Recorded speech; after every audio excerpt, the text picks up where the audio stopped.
7th back in California. Glad you're here with us. We have a rainy Sunday afternoon, and everything is soaking in the rain and drinking deep, each according to its needs.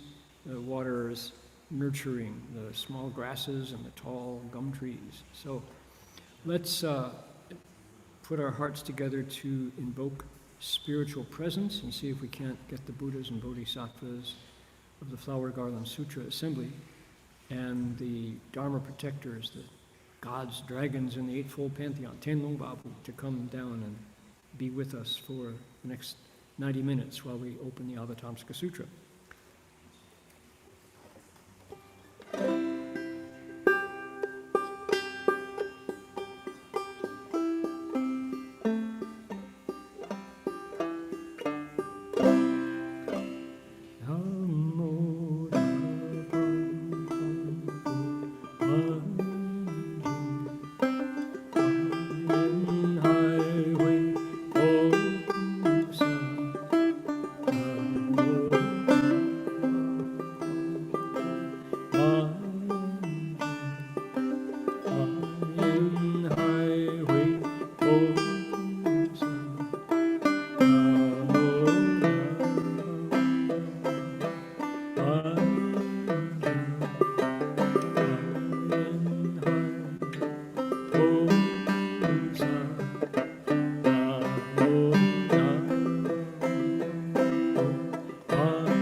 We would like to respectfully acknowledge the Komomeri people, the Ugambi language region, as traditional storytellers and custodians of the land where our monastery is located.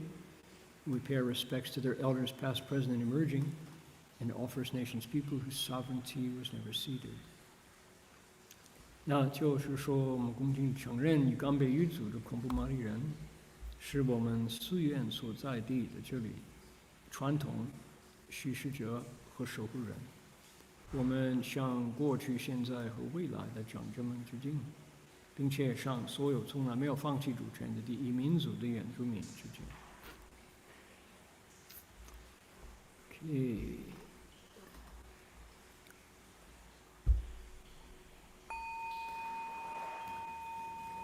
The bell sound wide resounds throughout 100 million worlds.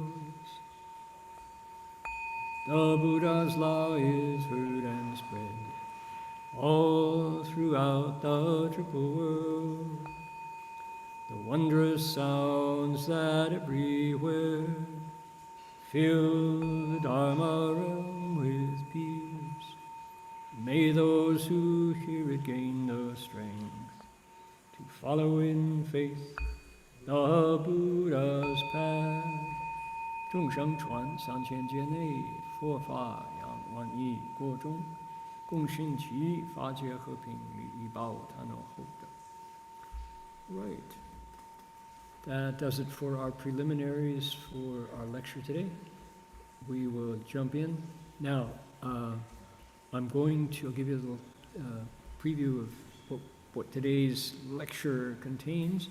We've got, I'm on the brink of a trip to Singapore and then a week in Malaysia. And as a result, we have been reviewing Here we go.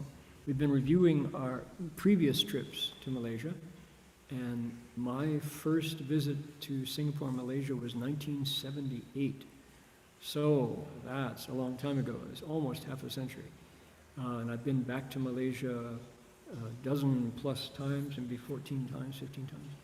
So I have strong affinities with that country and with Singapore indeed. So I'm always happy to go back and refresh those old friendships.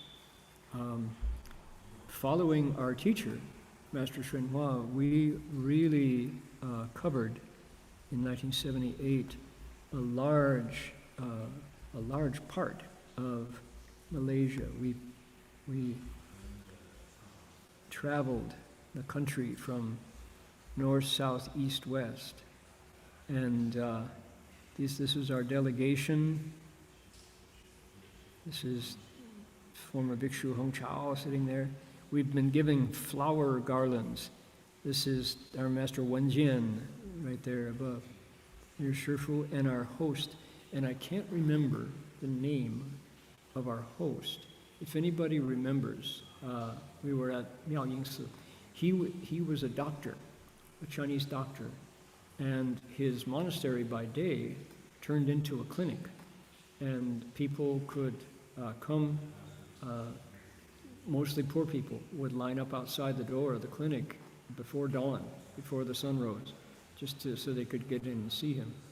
And he was an excellent bhikshu, but he offered his services as a full-time doctor, Chinese medicine, and nobody was turned away. So this is where we lectured that day. This is the former Bhikshuni Heng Xian, passed away, Bhikshuni Heng Dao, lay people, Guo Gui Nicholson, and look at this, Doug Powers, Guo Lei, he's got his recitation beads there. So this is our group. I know, now we're going to show these photos when we go back, and I know there are going to be people who go, "Oh, Grandpa, I haven't seen that picture before. Look, show Grandma." Some of the young people here are now grandparents.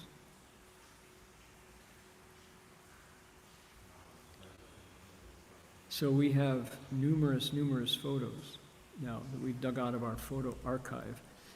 Just to get ready for the visit. We've got some wonderful photos of our teacher that we haven't seen before. Haven't seen for years and years. You can see Shifu was in his prime, his teaching prime then. We will share more of these. I continued to bow. This was 3 steps, 1 bow time, 1978. And here I am bowing alone at Qingyunting in, let's see here. 这个是不是想直行了，不想拐呀？直行没有车，他不会赶紧走。 This is, each one of these photos has stories. So this was, and I was silent during this time, so Sambui Bai. Okay, so I just want to share a little bit of that because we're on the way back to Malaysia and Singapore now. And I'll share a little bit about the schedule. But if there's anyone listening today who is able to attend my talks, they will be at the Singapore Forjiao Jishilin, SBL, Singapore Buddhist Lodge, and also at the, I'll give you the, I'll show you the posters later on, and we can put that on your calendar if you're available. Okay. Now, I hope everybody had a restful Chinese New Year's period because Yuan Shaojie is come and gone. So everybody's back to work on Monday after taking the 10 days or 2 weeks off for Lunar New Year's. And we are really into the year of the horse because things are moving fast these days. It seems like we were just here speaking Dharma And yet we're back again, and a week has gone by. So I appreciate you all joining. Glad you're here. We can hear. You can see the caption. Hold on here. Hit the screen. There we go. So this is 参美兰佛教界欢迎中美佛教总会. At the time, it was the Sino-American 中美. It's now it's 法界佛教总会. 中美佛教总会访问团莅临弘法光临弘法. This is up above it says, welcome to Negri Sembilan. So that's Central Malaysia. Okay, good stuff. Now, last week we finished Sudhana's 7th encounter. Everybody counts them differently. I looked at another list, and that was number 8 according to that list. But the way I'm counting the 53 is we finished number 7, Haitron Biqiu, and we're moving towards number 8. That is Upasika Asha, Shusha Yopo-i. So she's a Buddhist lay woman, Shusha Yopo-i. She's the first, here we go, I'll show you. Here she is.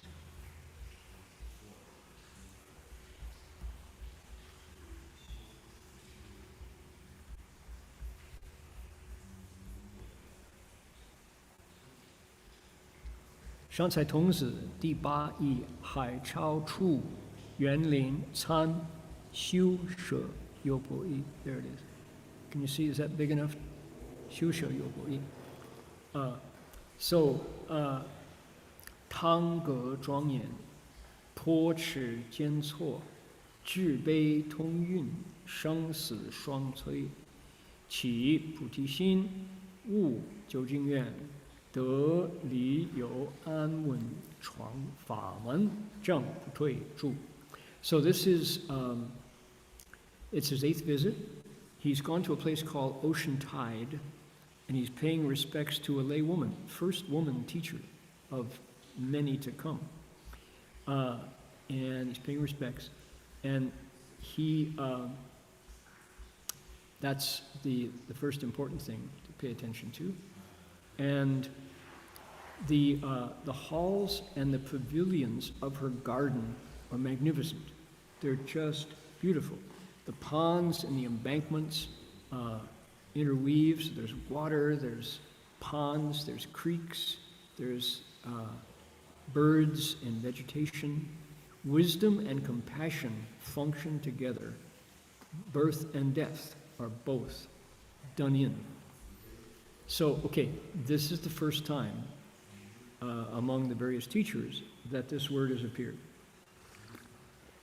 So far, we've been paying attention to wisdom, samadhi, psychic powers, lots of different aspects of the mind. The mind is now, the teachers have been showing Sudhana that when the mind is unfettered, amazing things, extraordinary things can happen. The first time with this teacher, we find out that compassion is the function of that wisdom. So, the Sudhana Fa Putishin makes the Bodhi resolve, makes vows, and he obtains a Dharma method called Banner of Freedom from Sorrow and Attaining Peace, otherwise known as Leaving Sorrow and Attaining Peace. Yeah, freedom from sorrow. Freedom from sorrow, gaining security. There we go. Leaving sorrow, getting peace. He realizes the stage of no retreat, non-retreat. So there's something that's going on here, which is the 53 stages, the 53 visits that he makes are keeping track with the Bodhisattva path from the bottom all the way to the top.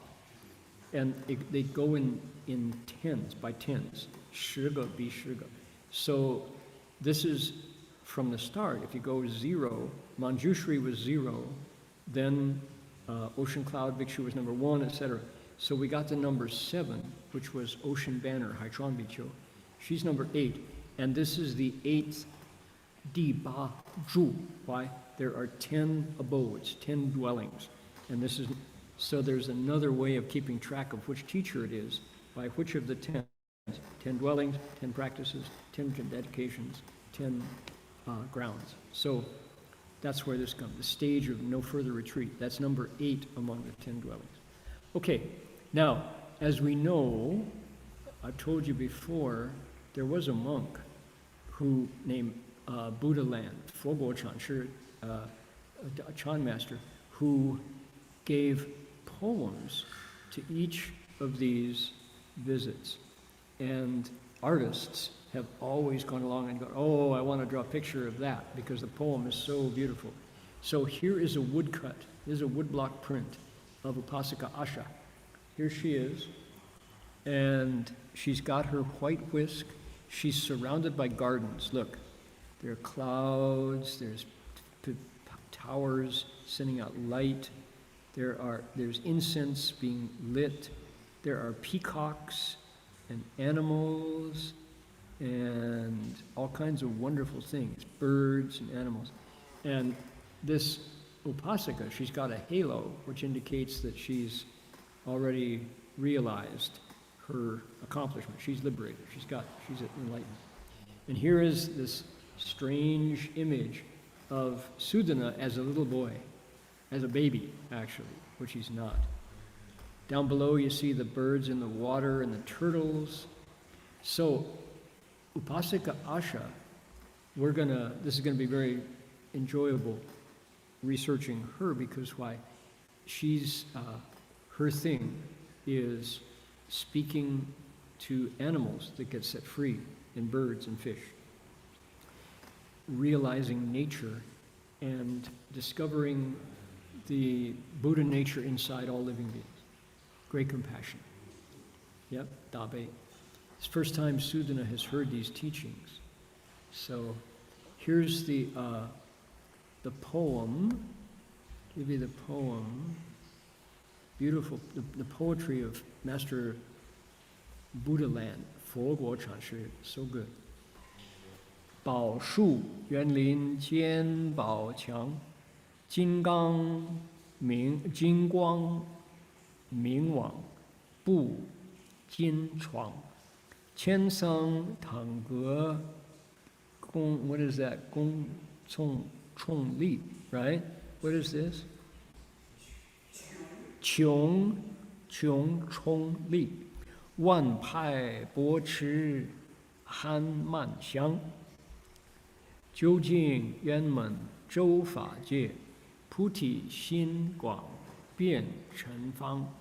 河沙诸佛增称是，安稳床高是歇养。歇养 right? Or 歇场，是歇场。Okay. We'll translate it this way. Among jeweled trees and gardens stand jeweled walls. Nets of golden radiance spread above golden terraces. Layer upon layer of halls and towers rise, lofty and splendid. 10,000 branching streams and ponds diffuse their boundless fragrance. The gate of ultimate vows pervades the Dharma realm. The Bodhi mind expands, filling every mote of dust. She has served Buddhas as numerous as the sands of the Ganges. The lofty banner of peace and security is the place of final rest. Okay, good poems, right? Now, she is also the first one to answer Sudhana about when she first made the Bodhi resolve. Pretty soon, as he goes from teacher to teacher, we get, he asks the teachers, tell me about your Bodhi resolve. when did you decide that you wanted to wake up and become a Buddha more than you wanted to do anything else in the world? When was that? What were the circumstances? And each of these teachers tell him, and the stories are incredible. For example, when Sudhana gets to there are 10 teachers who protect the nighttime. It's called the Hu Ye Shen. The one by one, these teachers, and they're all women, interestingly, come out. They are spirits that protect the night. They tell him that, oh, I was actually a palace maiden back at a time when a Buddha appeared in the country where I was reborn. And because I was serving the queen, so I got a chance to listen in. I heard the Dharma and discovered that I had a Buddha nature. And that was what I wanted to do, right? They all tell their stories. And one of them talks about being a palace maiden who had not yet pledged to be married yet. She was still a bachelorette. She was a princess, not yet promised to any husband. And she was standing on the palace wall at night looking out over the starry sky, and a bodhisattva came down and just dazzled her and told her that she could go off and get married, that'd be okay, but her husband might die young, or her children might pass away, and leaving her brokenhearted. She could instead leave home and become a nun and cultivate the way and wake up and benefit living beings, do something with her life different from the ordinary princess, So she says, that's what I did. And then she goes on to talk about the Buddha who she left home under. Wonderful, wonderful stories. So this is part of the pattern of the teachers whom Sudhana is going to meet. So we'll encounter that as we go. Okay, are we ready for the opening of this chapter? Here we go. It's the 大放光佛华严经 入法界品第39之5. So subchapter number 5 of chapter 39. Okay, I'll give you a line, you give it back. 尔时，善财童子，蒙善知识力，依善知识教，念善知识语，与善知识身。Let's see, a little longer here. 与善知识身心爱要。做事念念，因善知识，令我见佛。Okay. At that time, the youth Sudhana, relying on the strength of the good advisor and depending on the teachings of the good advisor, recalled the words of the good advisor. He felt deep admiration and delight for his good advisor, and he thought, because of the good advisor, I have seen the Buddhas. Okay. Let's take a look here. This is clearly the word of the day that we want to look at. Let me get my notes page up. Here we go.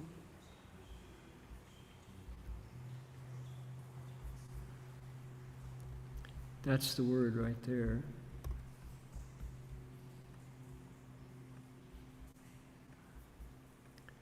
Okay, what is it? So this word here is shan, fourth tone. This word here is chu, first tone. And this word here is shi, fourth tone. Shan, zhi, shi. So this is the Chinese translation of a word that came in the Sutra over and over and over again. And it's kalyana Mitra. So mitra is friend. Kalyana is wholesome goodness with a spiritual side.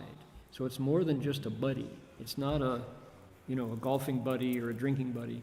It's a friend who has spiritual interests.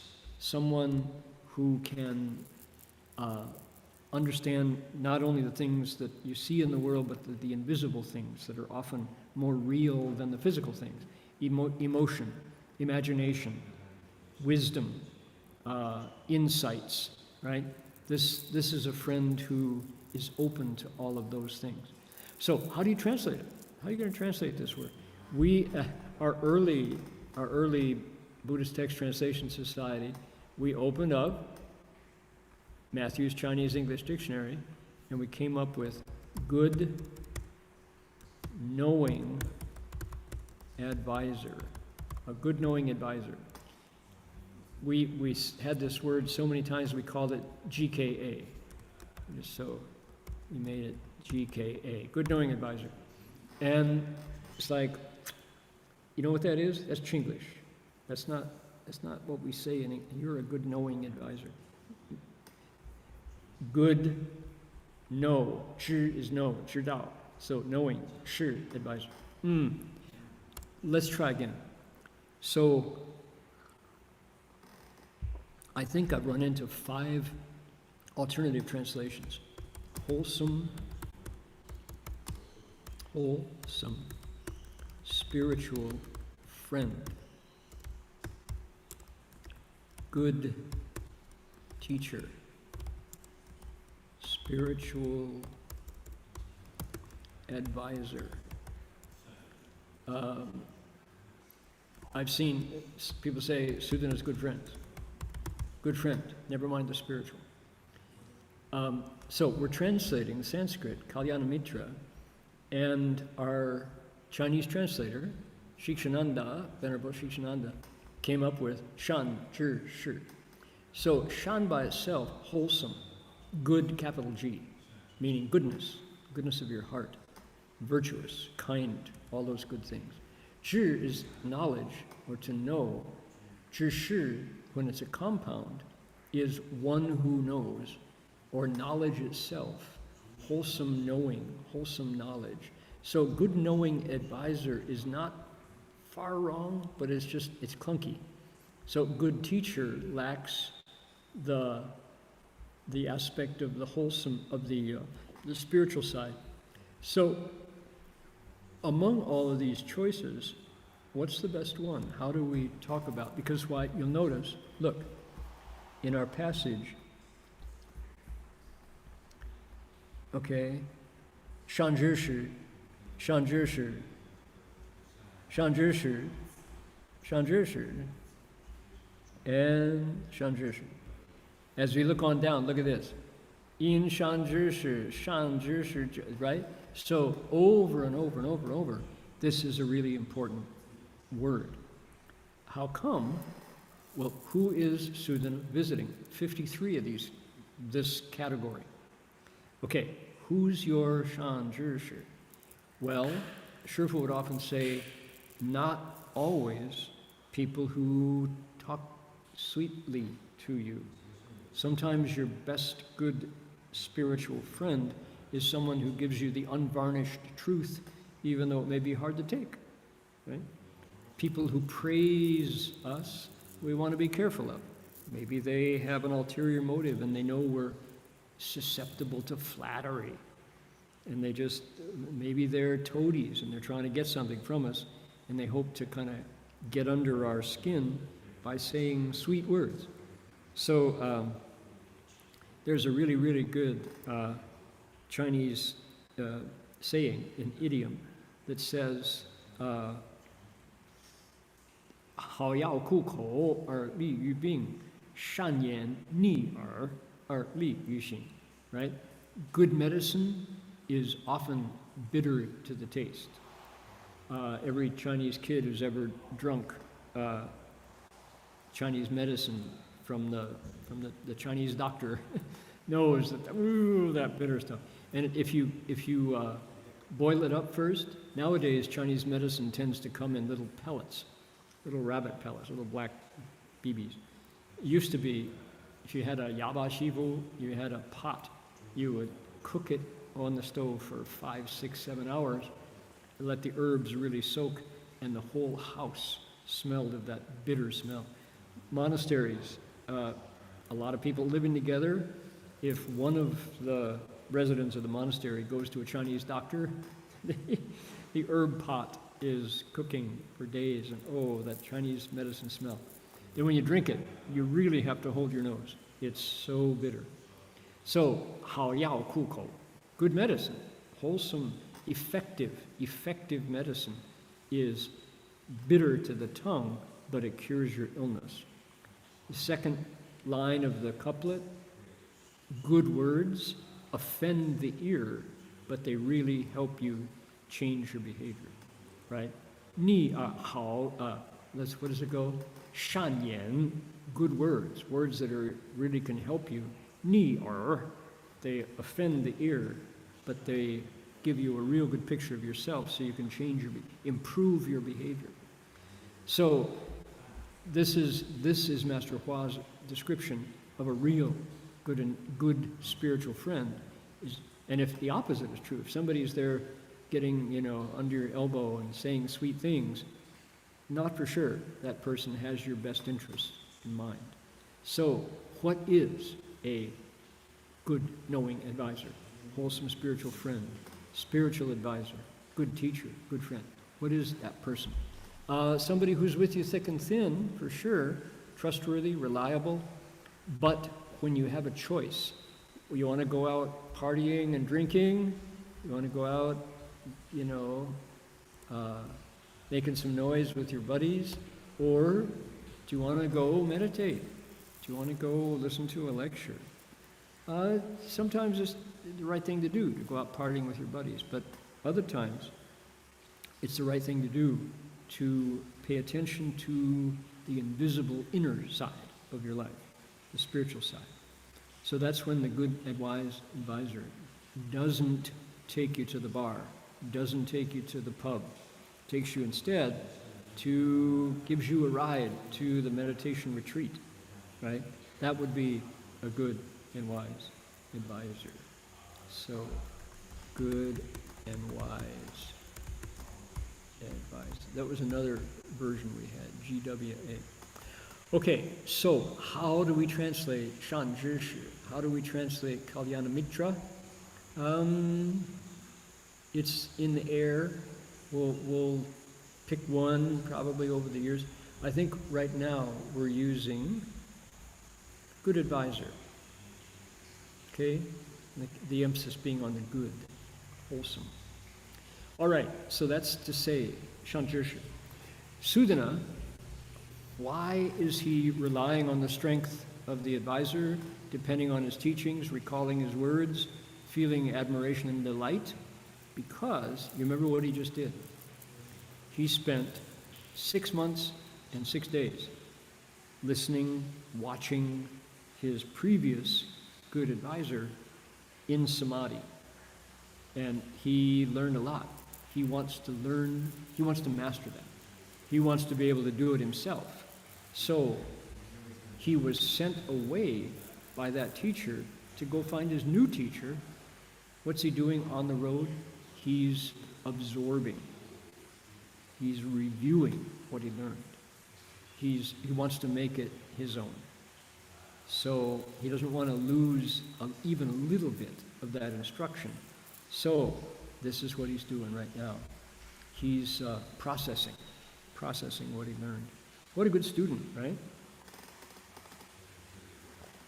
If you were the teacher and you knew that your student was going to absorb everything you gave him or her,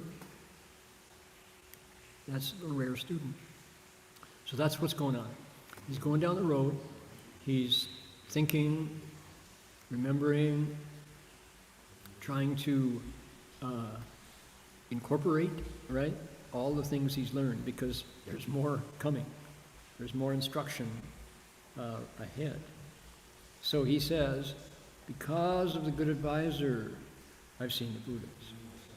All right?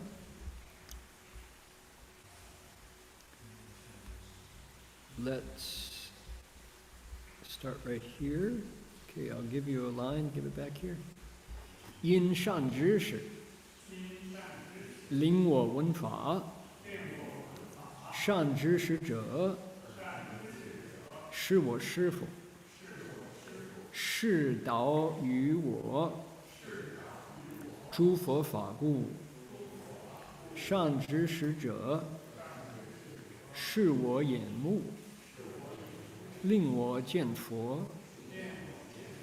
如虚空故。善知识者，是我今际，令我得入诸佛如来莲花池故。Alrighty, there we go.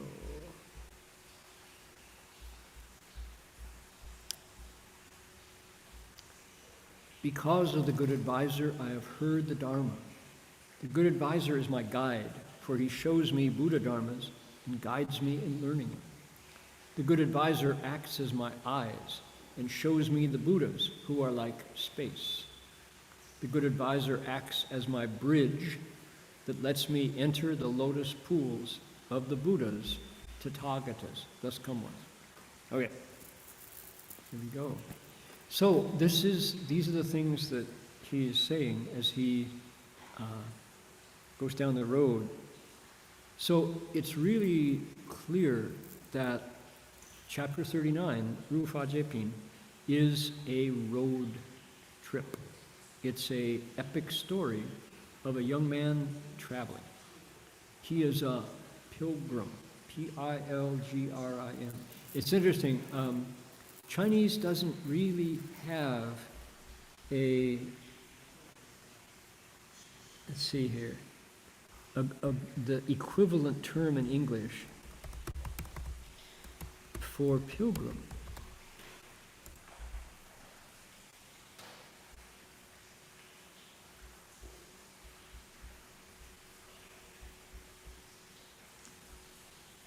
Chao Sheng Zhe, okay, Chao Sheng Ren, Xiang Ke, Xing Zhao Seng, Can Fang Zhe, okay. So there's all these different versions. Sudhana, Shanzai Tongzi, Shi Qiu Fa de Chao Sheng Zhe. Okay, that's good. We'll take all those.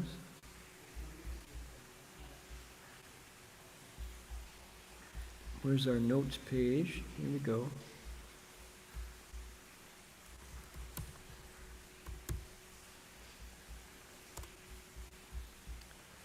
What is a pilgrim? Here we go. There. So these are, a Chao Sheng Ren, yes, one who is bowing to the sages, one who is seeking the sages. That's a good pilgrim. Good translation for pilgrim. Here it is. Xiang Ke, an incense guest, incense visitor, right? Because pilgrims often are seen as moving forward and anything. Xing Zhao Zhe, one who's walking along barefoot, a wandering monk. Xing Zhao Seng, Can Fang Zhe, this is Sudhana exactly. Can Xue, someone who is auditing teachers. So, Shanzai Zongzi Shi Qiu Fa de Chao Sheng Zhe. Okay, so we'll take that for pilgrimage. That's what he's doing. The point that I think people don't get from kind of the Buddhist tradition is how physical this trip is. He is putting himself out on the road, putting in the miles, probably replacing the soles on his shoes multiple times as he progresses. I know on 3 Steps, 1 Bow, my companion and I went through many pairs of shoes, by golly. The best bowing shoes that we found is it's a brand of shoe that you get in, there wasn't a Target and there wasn't we didn't have Walmart back then, but there you could go to the equivalent of Walmart and get what are called country loafers, and they were a fabric weave. So they breathed. They weren't good in the water, but you could bow on them and crunk them up, and they would spring back. You wouldn't ruin. At one point, somebody made an offering of Chuck Taylor tennis, basketball shoes, and we were monks. We were totally ignorant of the relative value of certain basketball shoes or running shoes. Now they're called trainers, I think, in Australia. And so we wore these Chuck Taylor shoes through a neighborhood, and the high school kids came along and go, "Hey, where you get them Taylors, dude? I thought monks were supposed to be poor." He said, so it's like, what do you, oh no, we're wearing gym shoes that are valuable in the eyes of high school students. So we had to change those out for our $10 a pair country walkers made of fabric, knit shoes, because they bowed the best. Anyway, Sudhana is out there on the road, and that's why he's walking here. And we need to, on one hand, it's the sutra and it's the text and all, and you want to show it respect. On the other hand, you've got to interpret. You have to read into the story and find the human elements. So what is he saying here? He's talking about his teachers. He's got relationships with teachers. He's seen number 7. He's heading towards number 8. And Sudhana Shansai Tongzi, he knows to be grateful. He is a filial student. 知恩报恩，知师长恩，报师长恩. He knows the kindness that he's gotten from his teachers, and he wants to repay it. So that's a really good quality that Sudhana has here, is his connection to these teachers. So in this story, he is giving us the model of being a student. It's kind of sad. Let's do the text first, and I want to give another opinion here. So he says, the good advisor has allowed me to hear the Dharma. In the last case, it was more saw, because why? Bhikshu Hai Chuang taught wordlessly. He was in samadhi. He didn't say a word. Only when he came out of samadhi, Sudhana said, "What was that like? What's it like?" And the 那个境界如何? And Ocean Banner interpreted what it was like inside. So the good advisor is my guide. 引导者, right? What was it here? 是我师父. 是导语, 对. He's my guide. He shows me the Buddha Dharmas and then teaches me how to pick them up myself. The good advisor is my eyes, for he shows me the Buddhas who are like space. That's exactly what it says. This is Mahayana Dharma, boy oh boy. Ling wo, allow me, enable me, jian for see Buddha, ru like, xu kong gu, who are like space, empty. So the Buddhas. Okay, what are Buddhas like? Oh, the Buddhas are like empty space. You go, wait a minute. You've been tricked, buddy. You spend all this time at the monastery and there's like, you want the Buddha to be like the air? What's going on? Right? This is like, yes, exactly like that.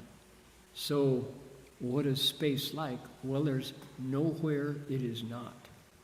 Space is absolutely everywhere, and it's inside atoms, right?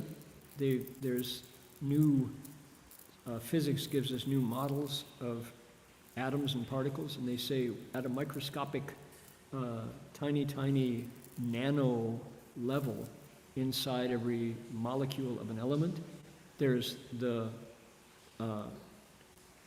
protons, neutrons, electrons, and mostly in between the electron circuits turning around is empty space.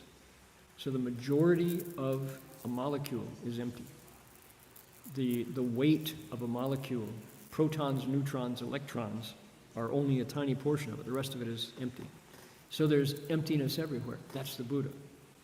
You think in the Vajra Sutra, the Diamond Sutra, says someone who claims that they've seen me is actually walking the wrong road.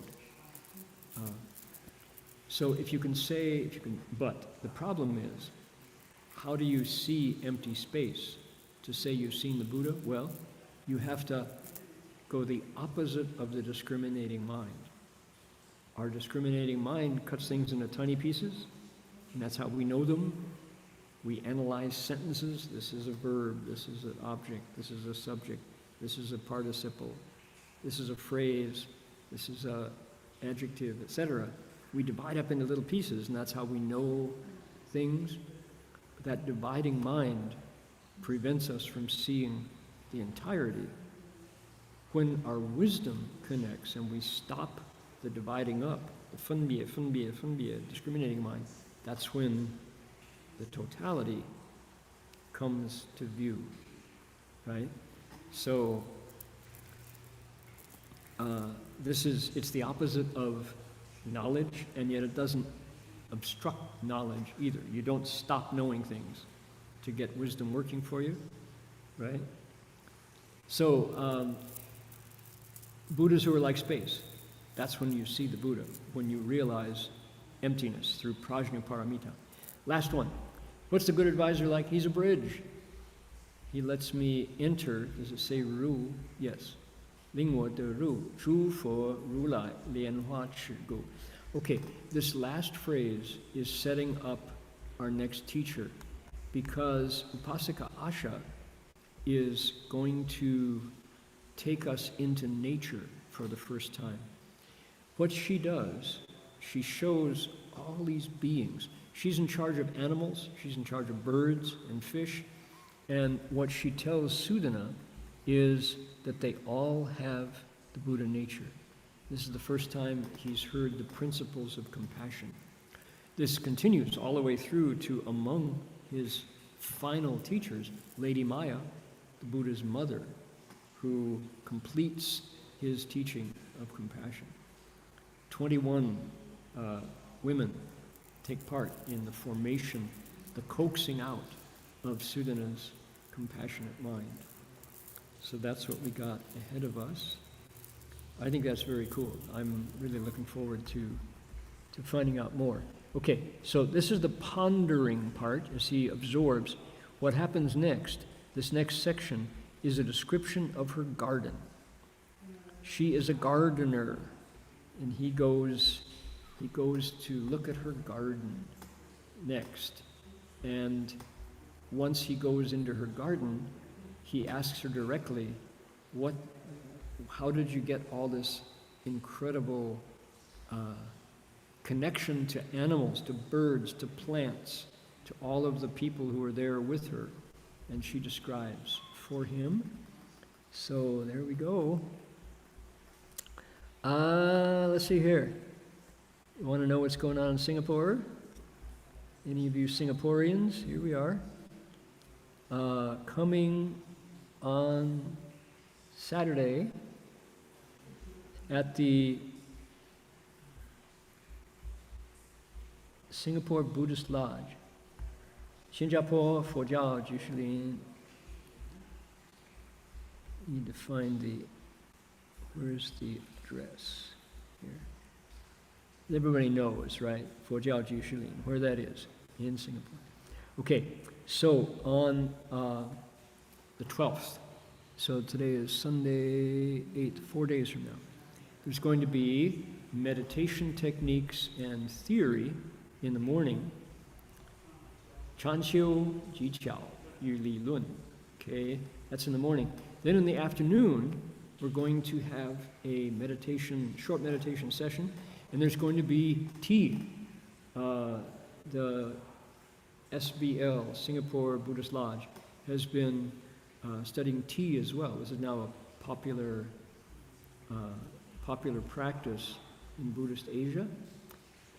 That's up on the 7th floor. Then on the next day, this is Friday, so this first was Thursday, 周四. On Friday, we're going to be exploring Guanyin Pusa Dharma door. And here's what I'm going to do. Let's see here. I just brought it out. Where is that? Here we are. I have been explaining Guanyin Pusa for different audiences over the years. And one of the ways that I find people enjoy Guanyin Bodhisattva is through music. And look at all the Guanyin Bodhisattva songs. We've got Namo Guan Shi Yin Bodhisattva instead of Pusa. People go, oh, English. Well, Namo, that's Sanskrit. Guan Shi, and that's Chinese.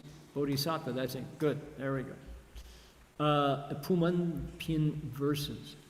So people know Guanyin Bodhisattva's Puman Pin, the Universal Door Chapter, has a prose section talking about Guanyin's rescues from, she can save you from 7 difficulties, she can grant boys or girls, she can cure you from greed, anger, and delusion, etc. Then comes verses that repeat that. Those verses are really singable, and they're quite, we've got a good rhyming, metering version of them, and they're very singable, and you can remember them when you sing them. She carries me, she carries me, she carries me, she carries me to the other side. Probably the most popular of the Guanyin songs that I have available. Jennifer Barazan's wonderful song, popular everywhere. David Round's, she who hears the voices of the world hears my song. Namo Guanyin Bodhisattva. Modeled in the melody after a 14th century Catalonian praise to the Holy Blessed Virgin, to Mother Mary. Fits beautifully in English. Tell me your troubles, said Guanyin Bodhisattva. Fires will burn me, said all living beings. Recite my name truly, said Guanyin Bodhisattva. The fires will burn, and you'll meet no harm. So tell me your troubles. That's a tune, the earliest English folk song, called the Kati Ren. It's a wonderful, the original is really wonderful because it's a political song. It's an early English folk song. Where are you going, said Milder to Mulder. Oh, we may not tell you, said Fessel to foes. We're off to the woods, said John the Red-Nosed. Off to the woods, said John the Red-Nosed. It's a political protest against King John, who was a cruel king. This is the one that I wrote on 3 Steps on Bao. Homage to the Bodhisattva Guan Shi Yin, who's made a vow to save us from the troubles that we're in. There's that one. It's a popular one. David Rounds. This is the Guanyin praise that's in our yellow ceremony book, right? Bodhisattva Guan Shi Yin is wonderful past gratitude. That's the one that's actually, when we do the English Guanyin praise, Guanyin Zan. That's the English. This is the American labor work song from a prison down in Parchman's Farm down in Mississippi. Guan Shi Yin, won't you hear me? Guan Shi Yin, won't you hear? Guan Shi Yin, won't you hear me? Guan Shi Yin. I'm not an evil person, but my habits, they run deep. Tomorrow I'll be changing, won't you let me get some sleep? Guan Shi Yin, won't you hear me? Guan Shi Yin, won't you hear? Guan Shi Yin, won't you hear me? Guan Shi Yin. That's a popular one. This is the Native American song, Joanne Shenandoah's creator song. Namo, Namo, Guan Shi Yin. Namo, Namo, Guan Shi Yin. Namo, too low. Namo, Guan Shi Yin. I got to start it higher. Carol King's You Got a Friend finishes with Namo Guan Shi Yin Bodhisattva. It's called The City of 10,000 Buddhas. Another song from Three Steps One Bow. And the Guan Yin Repentance Melody. These four have now been promoted. They're already no longer in process, they're actual songs. So these are, what I'm saying is, there is a way to meet Guan Yin Pusa that doesn't have to do with the text necessarily, but it helps us remember Guan Yin because her name is for use. You're supposed to recite her name in order to get the benefit of her compassion. You have to say Namo Guan Shi Yin Pusa, Namo Guan Yin Bodhisattva, for her to catch your call. If you don't call, she can't hear you. So that's going to talk about the music side of Guan Yin.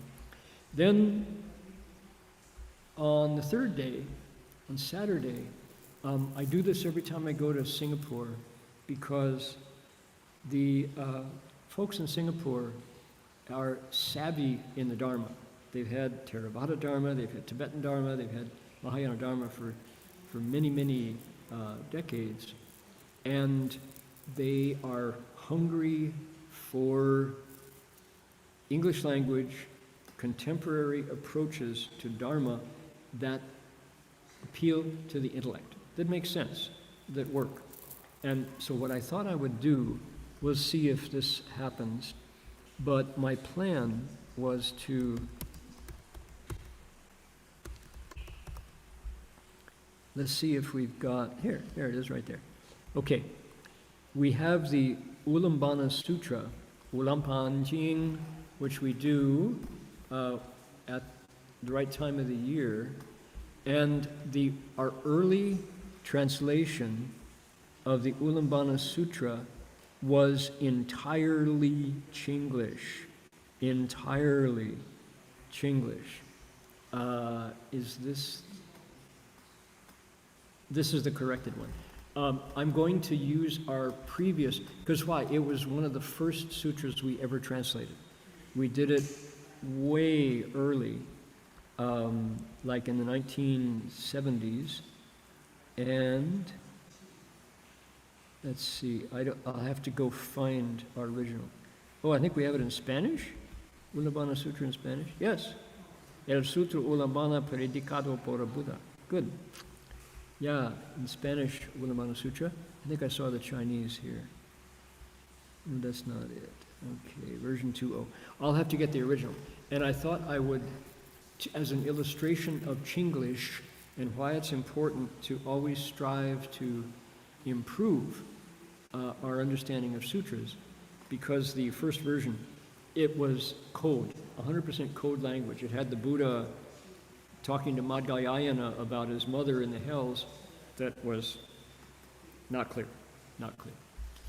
So that's an example. And then in the class, I will ask for suggestions for the particularly encoded phrases that don't make sense.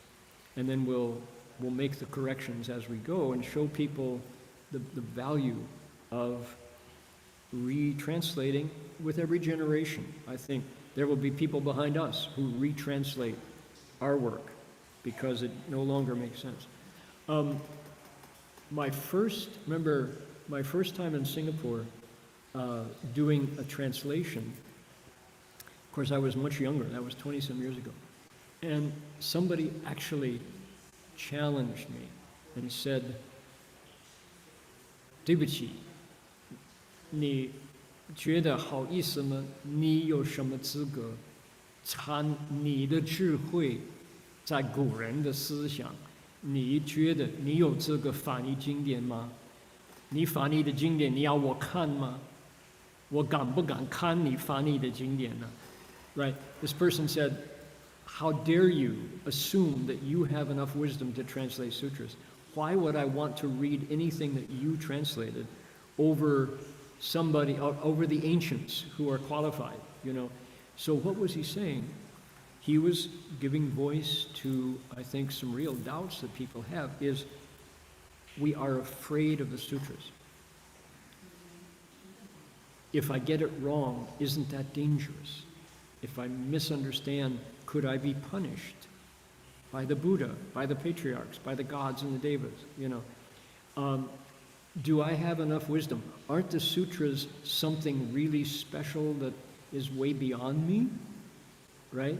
So if it were not for our teacher, Master Hsuan, I think that would be the dominant thought, that the sutras are, you're better off leaving them in the case with the glass doors. Just keep them there in the 100 volumes, put a nice cloth over them, periodically light incense to them, bow to them, recite them.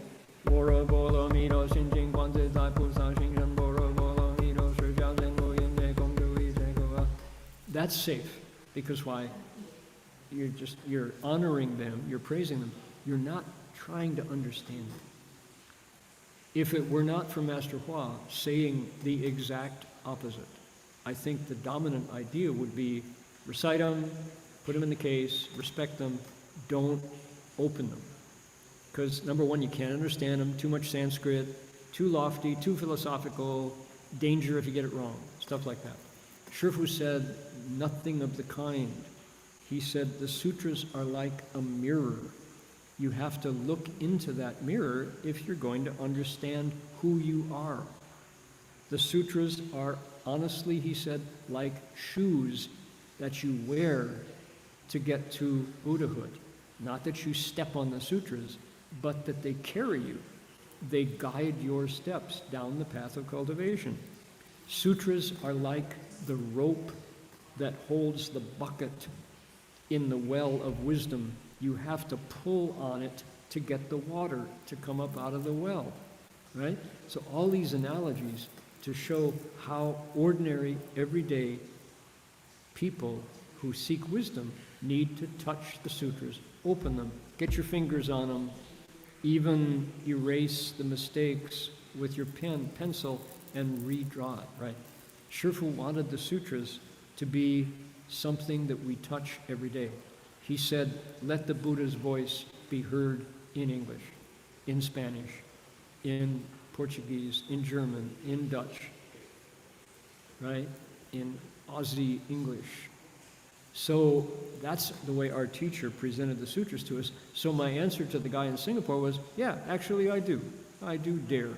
I do feel like I have authority enough to open the sutras. And furthermore, I enjoy it. I really feel, every time I touch the sutras, particularly the Avatamsaka Sutra, I feel elevated, I feel ennobled, I feel cleaner, I feel inspired, I feel like I've joined a community of seekers that I really enjoy hanging out with. People who want to practice the Bodhisattva path. So I do feel empowered, and not only that, it gives me something to share with you.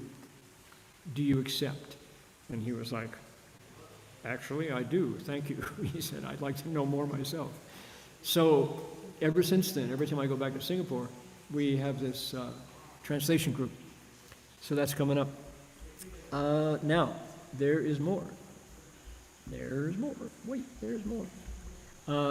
On Saturday, we took you to Friday. On Saturday, we are going, oh, not that one. On Saturday, we are going to the Buddhist Union, Fojiao Hui, and not the Fojiao Jishulin. And the Fojiao Hui is meeting on Saturday This is the Singapore Buddhist Federation and the Buddhist Union. Shinjapo Fojiao Zonghui and the Fojiao Hui. Sunday, the 15th, from 9 a.m. to 5:30, we're at the Singapore Buddhist Federation up in the Buddha Hall. We're going to talk about Dabe Jo, Great Compassion Mantra, how it works, Q&A, and a lot about Guanyin Pusa. So if anybody wants to know about that, you can quickly get your phone out and scan. Oh, what do you mean you already had your phone out? Oh, okay. Scan the QR code right there, or go to, and you can register. You have to register for that one. That'll be a full house, for sure. Guanyin Felman, Xiu. Okay, so that's going on. Then we switch over to Malaysia. We're going to Dongbi'an, Fajie Guanyin Shangsi. And we're going to be doing an entire week, actually it's 4 days, of Dharma talks. On Wednesday, this is the 18th, in the evening, it's going to be till 9. It's not just 1 hour, because we're going to do 2 languages. So we got it extended, 7:30 to 9. On the 19th, Thursday, 7:30 to 9. On the 20th, Thursday, 7:30 to 9, we're doing stories of Shifu's visit to Malaysia, which first happened in 78, then again in 81, then again in 88. Master Hua traveled to Malaysia. We're going to be telling stories because we have a record of what he said, particularly in that first visit. We're going to be, I was there, I saw him, and I can, the Jin Chuan and Jin Wei, Jin Chuan Shi, Jin Wei Shi, are going to be asking me to tell stories of Shifu's visit to Malaysia. They're going to be recording it for posterity because the millennials, the Gen Zs, the Gen Xs, never met Master Hua. And through the senior disciples, we want to introduce him. On Saturday, I'll be giving the Empty Cloud lecture, Empty Cloud Pictureography. I'll be giving the Avatamsaka Sutra lecture, this lecture, on Sunday, and then the 10 Transferences lecture later. So, welcome all participants. May you all attain Dharma bliss. That's the plan. So, busy, and I'll be back. So for a couple weeks, my lectures will be coming from KL, from Singapore and KL. All right? Okay, let's see here. Let me refresh the screen here. Okay. I've been listed by the community solitary elder, the bottom of society, ill, suffering, alone, with no one to rely on, worried. Will this affect my ability to be reborn in the Pure Land in the end? 我现在被社区名单定为孤贫老人，忽然自己才意识到我的确是似乎是贫苦折磨孤贫无依无靠的一个社会底阶的人了。没有福报，我很担心这是不是影响我最后去极乐世界？不会，不怕。怎么就说极乐世界这里有阶级吗？极乐世界有像印度有4大阶级，没有了，没有了。So, what is Gudu? Is it your body or is it your mind? It's the fact that you have not cultivated Ren Yuan, you can cultivate Fo Yuan, right? So if you are an elder and you're not happy about it, I am an elder by choice. I live alone. I'm a monk. But it's not being alone that determines how you get to the Pure Land. How you get to the Pure Land depends on how you cultivate the Pure Land Dharma methods that Amitabha gave us, reciting his name, Namo Ami Tofo, right? Recite Namo Ami Tofo. You can also recite Mito Jing, Fo Shuo Ami To Jing. That's a really good way to create Fo Yuan. So never mind 有没有人缘，要注意有没有佛缘。The even people, you didn't say that you committed all kinds of crimes, but even people who have committed crimes, if they are sincere in reciting the Buddha's name, they can be reborn in a lotus. It just takes them longer to come out of that lotus. They pay off their debt in the Pure Land in the lotus. And when they come out, the Buddha is not there with all the bodhisattvas. So the teachings that I understand about the Pure Land are, if you recite the Buddha's rebirth mantra, Namo Amido Poye, Wang Sheng Zhou, that's another really good 那个进入法门的这个横门. So don't be afraid. It does not affect your ability to be reborn in the Pure Land in the end. Here's another way to think about it. A king, let's say, or better yet these days, a CEO. Okay, suppose you are a CEO of a big company, and yet you are greedy and selfish. You live in a huge house, you have multiple cars, you have airplanes, you have boats, right? But you are cruel, you're selfish, you're mean. Can you get to the Pure Land? You're on the other end of the social status from what you described. Is that person go to the Pure Land? It depends entirely on how much he recited the Buddha's name, how much he helped other living beings, how much connection he has with Amitabha. So cultivate those connections with the Buddha. Those are the ones to pay attention to. Venerable Master Heng Shi, auspicious greetings. After I began practicing, my temper, energy, and aura have improved. However, I feel the same as one respect. My mind is always unsettled. I can't find the cause of the restlessness, therefore I don't know how to resolve it. Okay, so let's see here. 我学佛之后的脾气、精神、气和磁场都变好了，但是感觉我还是和以前一样了，心总是不定。我找不到我心不定的原因，所以也就无法解决这个问题。Okay, 怎么办? Okay, so what you're describing is no 定力. Where does 定力 come from? It comes from 戒力定慧. Okay, so it comes from the first step. The for English speakers, 定力 is samadhi, strength, the focus, that calmness, that settled peace of mind. That is a result of something else. That peace of mind, that settled calmness and clarity and focus, that's step number 2. Step number 1 is how I live my life. What guidelines do I put on my own behavior? What boundaries do I put around my desires, for example? So the thing to pay attention to is your 6 senses. If your eyes are always running out after things you want to stare at, beautiful sights, if your ears are always running out after things that you think you should be hearing, or even things you shouldn't be hearing, like gossip, for example, other people's fei, right?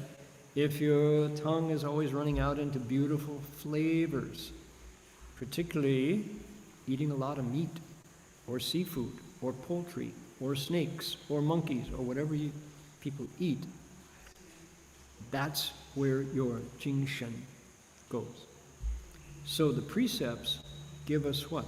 They give us a reliable, time-honored, surefire way to keep our energy back with us.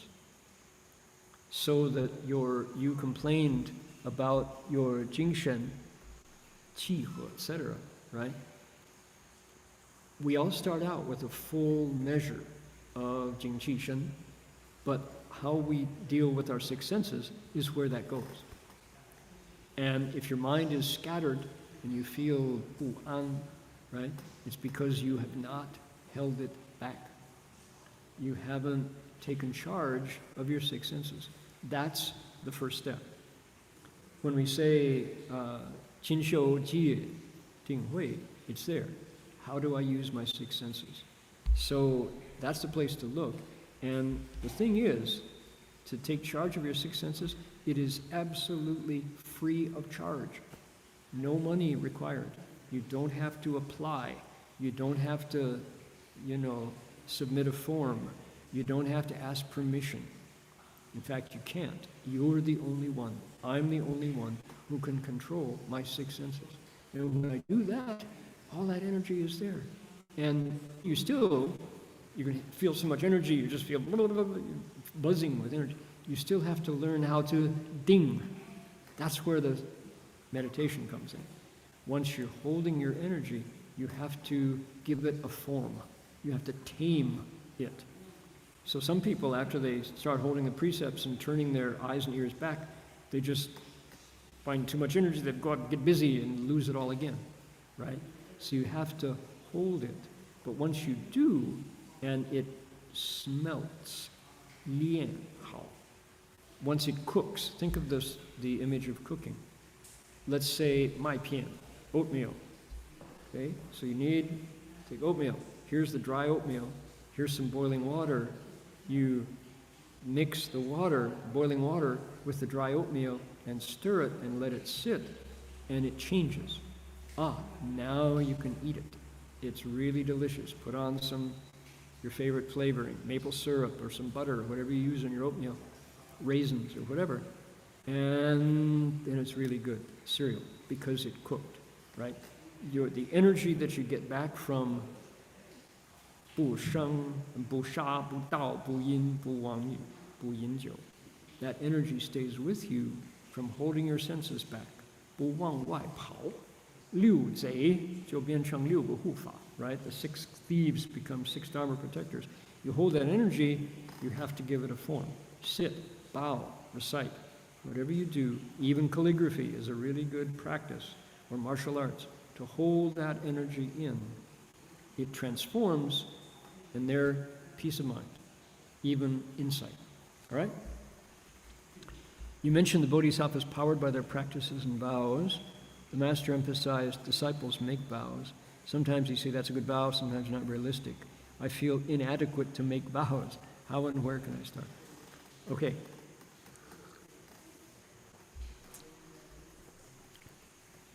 一提到菩萨是有他的修行愿力，还有他的行门，他的愿和力，就说他的愿力还有他的修行的这个6个万行。上人常常强调弟子要发愿，有时候他说这个愿好，这个愿不太好，不太实际。我觉得自己不够资格发愿。OK， 我应该如何？从哪里开始 ？OK。So I told that story of a period at Gold Mountain Monastery and then on to the city of 10,000 Buddhas where strangely people were making vows. And it hasn't been repeated since that period of 5 or 6, 7, 8 years when the early monks and nuns and lay people were just making vows. It wasn't the case that the master said you should. But people were doing it spontaneously. And they did it in public in front of the assembly, and that's where Master would say, you're just 随望长音, that's not genuine. You're just trying to sing along with Mitch. You think you should. You're not really making a vow. So clearly, it had to be genuine, or else it was not, it's not what Master Hua would consider a reasonable vow. So I was there at the time, and I made a vow to take a pilgrimage, 3 steps, 1 vow. And during the pilgrimage, I made vows to regarding other practices, to drink no milk, for example, be a vegan, to hold silence. That was, for me personally, a vow of silence was appropriate because of my karma with speech, false speech. So everybody has a different set, and I don't want you to think that if you don't, there's something wrong. If it comes up spontaneously, that's good. But let me remind you, precepts, refuge, the Sangui Wujie, the three refuges in the five, those are vows. Jin Xing Shou, Neng Chi Fao, can you hold this to the end of your life? Yes, I can uphold it. Right? That's a vow. A vow is a promise you make yourself. It's between you, the Buddha, and your own mind. The words come out, but can you really do it? That's a vow. It's a promise. I will do this. And it's a stronger thought than usual. It's just a thought, but it's a thought that you put your heart behind. And the thing that was magical about that period was these thoughts that people were expressing to the assembly seemed to come from a deeper, older place. I don't know how many people are still around who would remember that. Many of them are gone now. But it was Heng Lai, Dharma Master Lai would remember. It was an amazing time. He made vows to fast. Heng Lai can really, he did a 16-day fast, then he did a 32-day fast. No food, 32 days, a month. He didn't eat for a month. Didn't he die? He's pretty skinny. Yeah, but he has that ability, so that's not my Dharma door. I'm not a good faster. Too much fire. Burn up instead. So those are vows too. And vows can have an end, right? You can make a vow and then decide it's time to stop. When I didn't touch money for 25 years as a monk. When I became the director of the monastery, I had to pay the bills, so I had to give that vow up. Yin Qin Jie. Okay, vows. Amitabha. Let's see. When I recite the Great Compassion Mantra, after my own energy becomes stronger, I notice that very intense anger arises easily. That energy is also strong. I'm afraid of harming others, so I stop practicing the mantra. How can I avoid the situation where my energy grows that I might hurt others while still continuing my practice? When I recite the Buddha's name, this simultaneous increase of compassion and anger does not occur. Does this mean that something in my mantra practice is deviant? What kind of ignorance or obstruction does this belong to? Okay. 弟子修持大悲咒的时候，全身能量变强后，发现一生很厉害的嗔恨心，其能力也大。弟子因怕厉害他人而放下修持密咒。如何避免这种能不害他又不断自己修持情况发生？念佛号只没有发生这种慈悲和嗔同增的情况，是在修持咒时哪里有修的变脱了吗？这属于哪一种无明障碍啊？ Okay, so the question is, what's the connection between a mantra and anger? The thing that you described is when you recite the mantra, you get energized. Okay, I would look there. What is the energy that arises from reciting a mantra that's different from ordinary time when you're not reciting anything? And then again, what is the energy that arises when you recite a sacred name? Okay, a mantra is a sound. The name Amitabha is a sound. Your question gives a lot of power to the mantra. And I don't want people to think, and I don't want you to think, that the mantra is the cause of anger. I think the cause of anger is your karma, your own habits regarding strength. So you say you feel energized, that the, let's see here, 神能量, 自身能量, okay. 那个自身能量, what is that? That's the thing to look at. If you're not reciting the mantra, do you feel anger? And what are the causes of your anger without Buddhism being involved? That's the place to look, to see, because I don't know you, and probably if I watched for a day or two or three, I might, with you together, be able to say, did you notice that you allow anger in other situations, not related to the mantra? I suspect you could find those things. So here's the real time suggestion.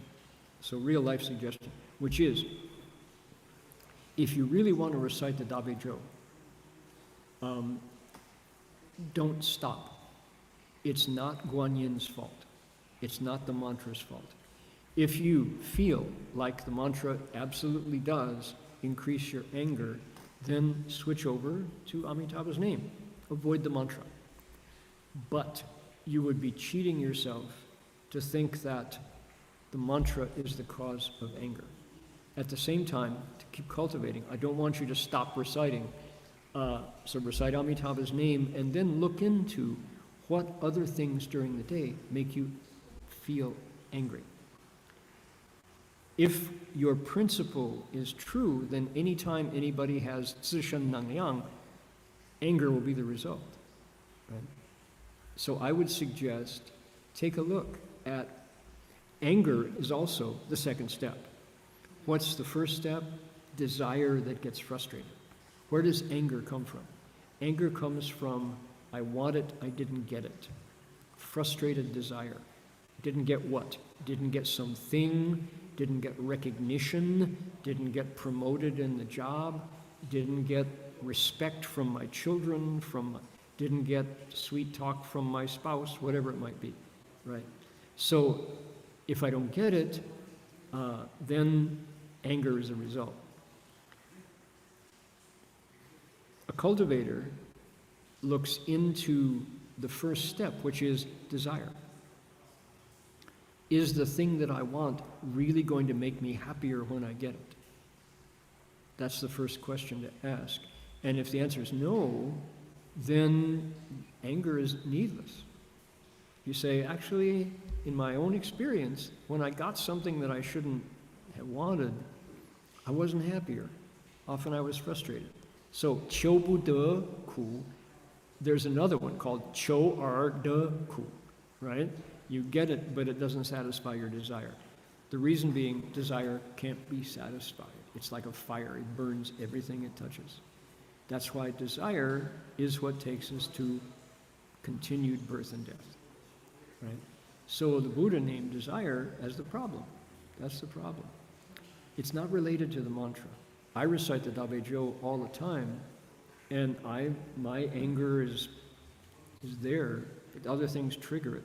If I see somebody being cruel to animals, I have a hard time keeping pingdang xin. I get angry, right? People being cruel to people who are beings that are defenseless.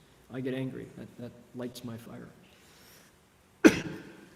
So maybe take a look at what it is that you get angry when Buddhism is not involved, and see if you can identify that, and then recite the mantra, or recite less. Maybe you just recite 3 times, 7 times, and stop. But continue your connection to Guanyin, and see if we can't identify what it is that's triggering anger, separate from the mantra. That's my suggestion.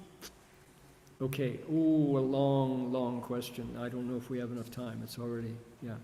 So this question from Beijing, 对不起, 我下次再来进入法门. Okay. We'll come back to that. Thank you for your excellent questions. I really appreciate these. They are thoughtful and they're real experiences. I recently got a new set of pictures of our teacher. We will be processing these as we go. Here's Sherpa with his mantra gun. That's when he had a goatee. That was in Malaysia. Yeah. Okay. So we will be working with these to process them and see if we can't get some. There we go. All right.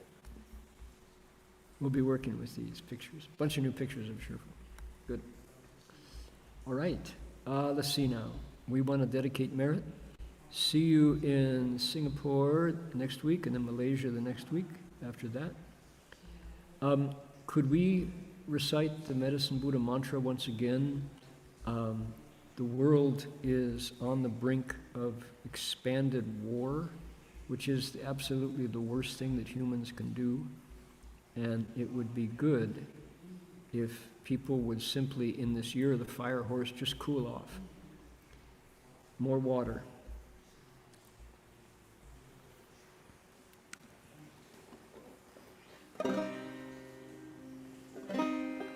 Dedicate merit wherever you would like to send those wishes.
Before we go, we'll bow to Guan Yin Bodhisattva.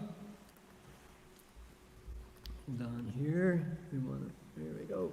All right, first bow. Second bow. And third bow. Okay. Bow in respect to the Venerable Master. First bow. Second bow. And third bow. Okay, that's going to do it for us for today, everybody. Thank you all for joining. See you all next week. Amitofo.